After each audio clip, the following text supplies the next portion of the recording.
And welcome back, ladies and gentlemen. Well, I am not used to this anymore. This channel has released 4 videos in the last 5 or so months, but things are about to change. So I have now time again to record due to several private reasons. And the reason why I was away for such a long time was because I didn't really had the time. As I said, private reasons. The real life stuff got in the way pretty much with the family and everything else.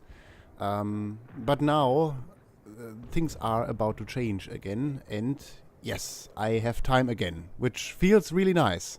Also, the other reason was that on the flight sim market, or in general the games that I played, there was nothing really new. So you know that I was playing War Thunder for the longest time, and to me, especially in the air sim department of the game, there was nothing new.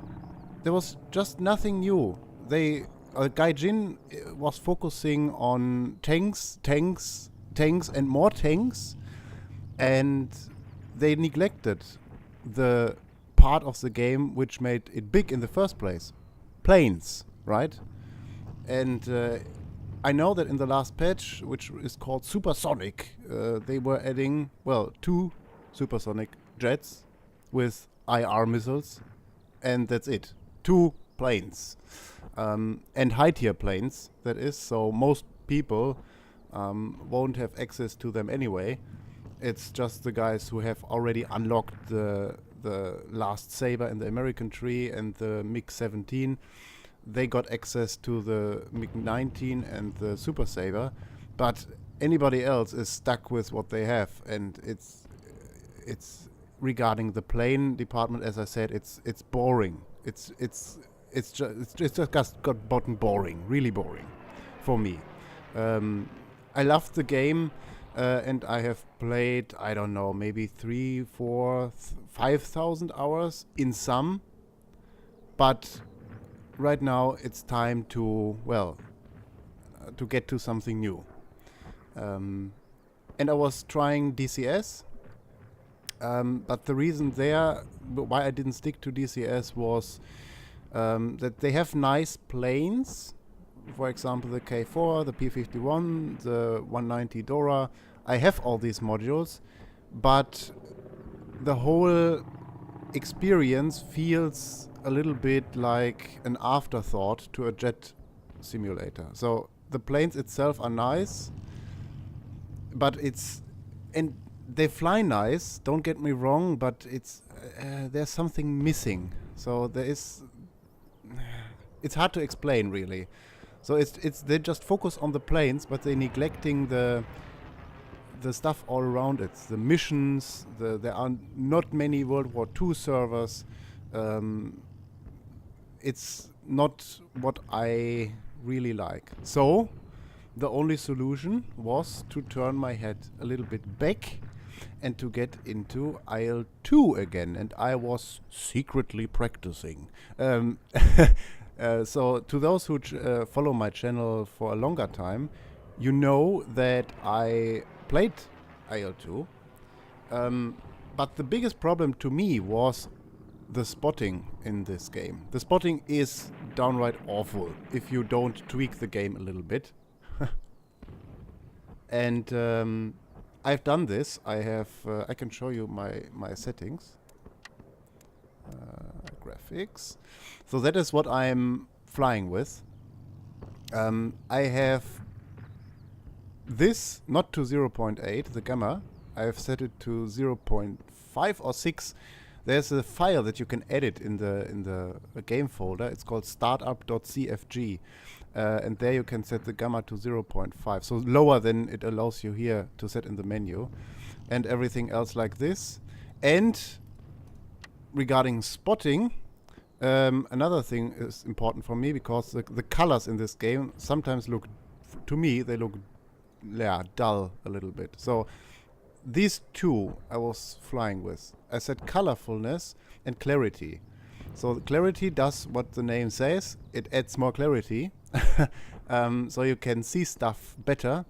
And colorfulness, I've set it so that it increases the contrast of black dots against the sky or airframes in general against something else, let's say the ground. Or the typical problem which was apparent in the game was you couldn't spot a green plane against green Russian forest, right?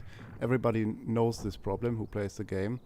And this increases the visibility greatly. And with these settings, I have been actually able to play. So, without further ado, I will jump into the gameplay. I have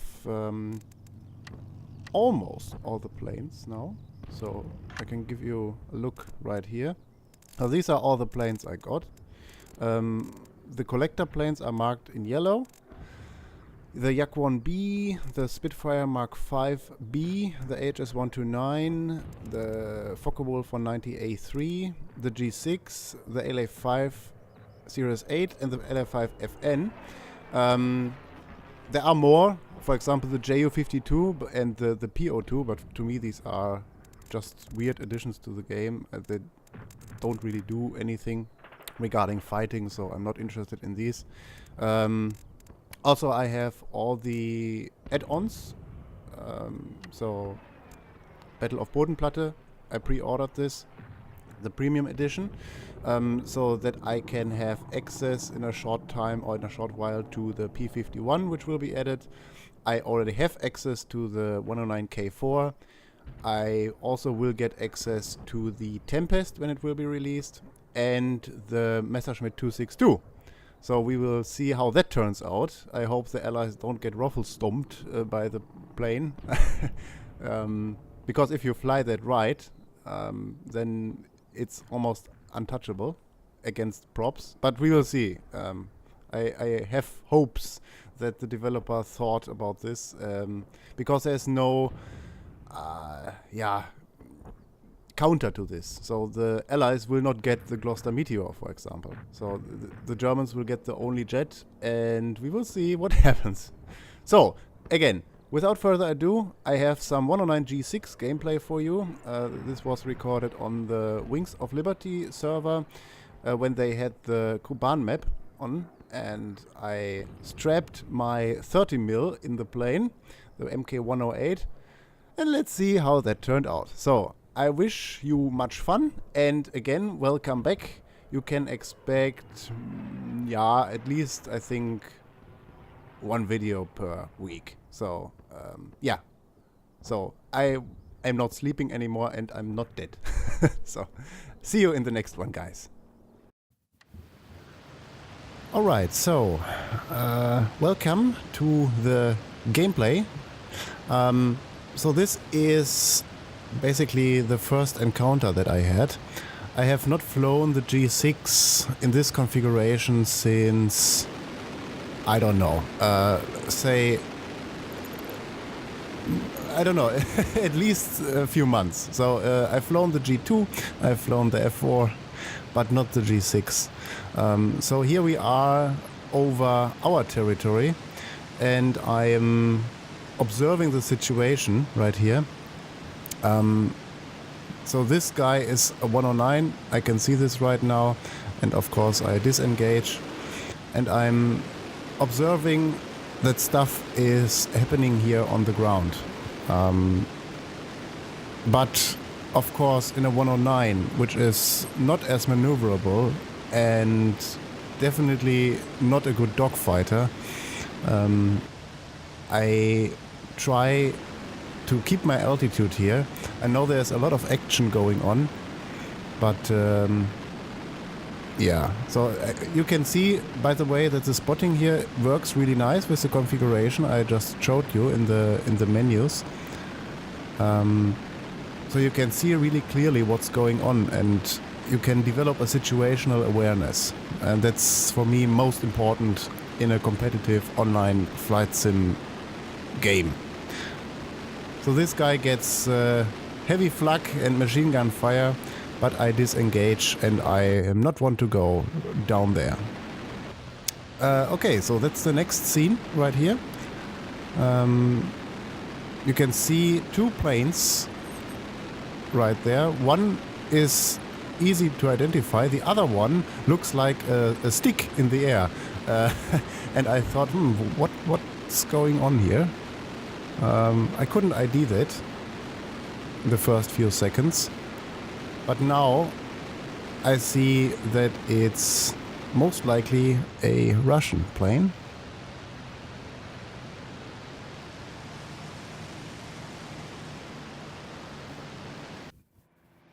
And indeed, it turns out to be a Russian plane. But I'm too fast and compressibility is fully modeled now. So it's hard when you dive on a target to aim. So you have to decrease the speed or really estimate the target's path in advance. And that is sometimes not so easy. So I go in again.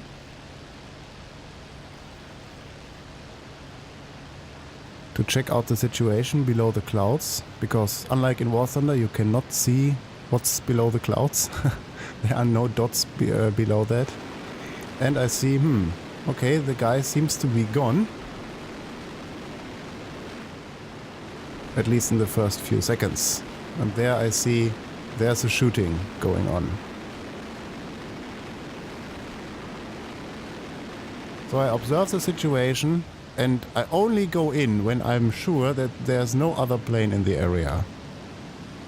Which is very important, because then you get jumped. But instead this guy got jumped. These were two 30mm hits in the wing, plus a little bit of engine damage, I think. And shortly after this, you can see he has problems to control his plane, and shortly after this he goes down. That's kill number 1. And the next scene you can see here, again, it's very easy to spot, especially against the water. This guy is coming from the enemy side, and he is rather low and slow. And so without being able to visually ID the plane, I think, well, that's most likely an enemy. And so I approach him in a not so steep dive, because again, I don't want to overspeed. Sure, you can reach like 850 kilometers per hour in a 109, no problem, but then you can't control the plane really anymore. So the rudder locks up, the elevator locks up. And yes, indeed, in the replay you can see this, it's a yak, and he wants to climb, which is in general a good idea. If I would be in a yak, I would try to be in cloud cover most of the time when I know there are superior German planes around. And you can see me approaching from behind there. It looks slow in the game, and that's different to War Thunder, I know. But it is not slow. I'm at least 100 kilometers per hour faster than him, if not more. And I'm coming in slowly from behind and from his dead 6, so he can't see me. Aiming, and that's him dealt with. Yeah, so that's almost unfair, really.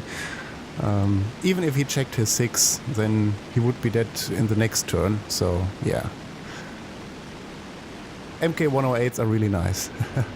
And again, a situation where I observe first and don't go in for the first plane I see. I really want to know what's going on and what's happening, and I'm having a look around. And I'm watching the fight for a few seconds before I decide to make my first pass here. I set the throttle to idle, so I'm not getting too fast, and I decide to reset here because I'm not getting the right angle. And here you can see this guy. He's basically 90% vertical. And he's trying to... I thought he was trying to pitch up for me, but instead he was going for that bomber that you could see there for a second in the upper part of my canopy, and he is prop hanging and shooting after the bomber, a Ju-88 I think it was. And I used that to my advantage because I think he didn't see me. And again, with the 30 mils you don't need to worry. Even if it looks like that, he will go down in a short amount of time. And he is of course doing the yak thing, trying to shoot after me, but with this kind of energy and speed advantage, he has not really any chance. I observe the situation for a little bit longer, observe what he is doing, so how his plane reacted to my shots, so that in case I really need to go in a second time, I can. But again, with the 30 mils 30 mil Minengeschoss Mk108, you don't really need to do that. You can see here he's really slow. Even though he came from altitude, he's really slow. That is an indication for me that his engine is about to cut out, and indeed that was the next kill.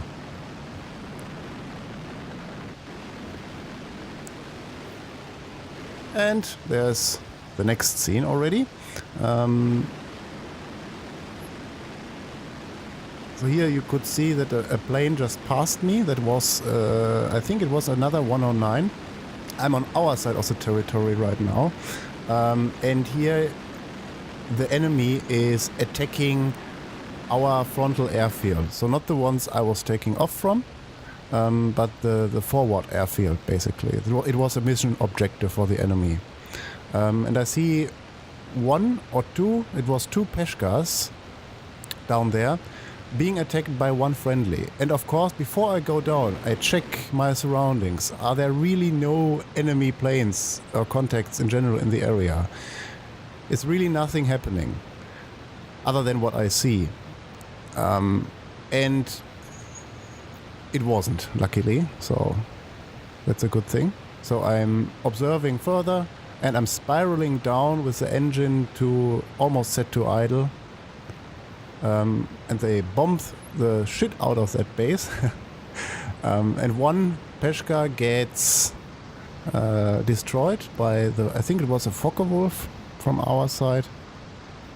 And this guy right here is my target.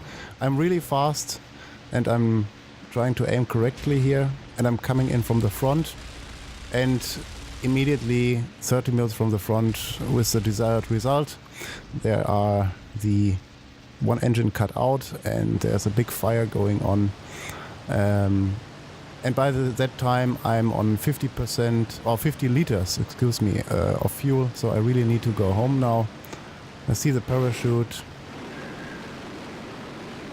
And while I am going home, I'm checking my SIGs again and again and again. And I'm really paranoid about somebody creeping up on me. And you should be in this game because it's really hard to see sometimes, even with the better spotting from the graphics settings I showed you. So yeah, I will leave you now with the landing because that's a tradition. And yeah, I hope you liked my new commentary style and also the better microphone. And I hope I see you in the next one. Have a good one, guys. Bye bye.